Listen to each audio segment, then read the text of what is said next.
To improve pension performance, I think there's one thing you need. For me, it is this.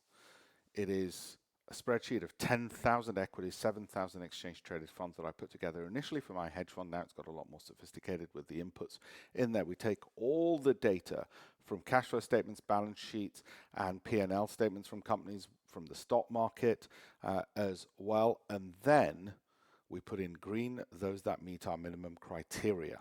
We also take formula from Goldman Sachs Wealth Management, like cash return on capital invested. We look at Sortino, alpha.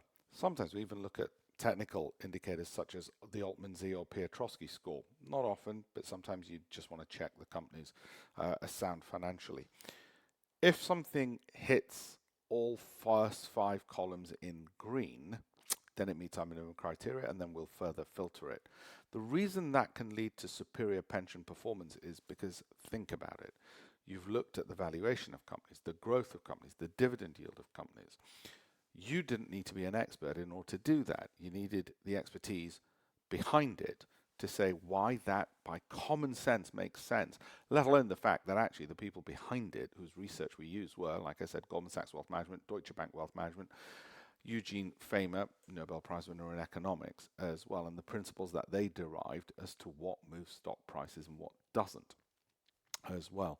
So have a look. If you'd like us to have a review of your pension based upon our analysis for free, get in touch at alpeshpatel.com/links, and my team and I will do that. We'll put it through our ringer and see why you're underperforming and what you might want to do about it. Okay? By the way, just so you know, we don't manage your money. So it is not a way for us to say, hey, give it to us. No.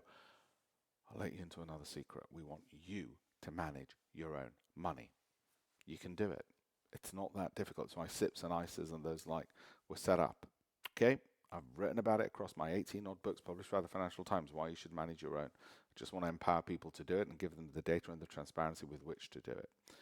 I look forward to hearing from you.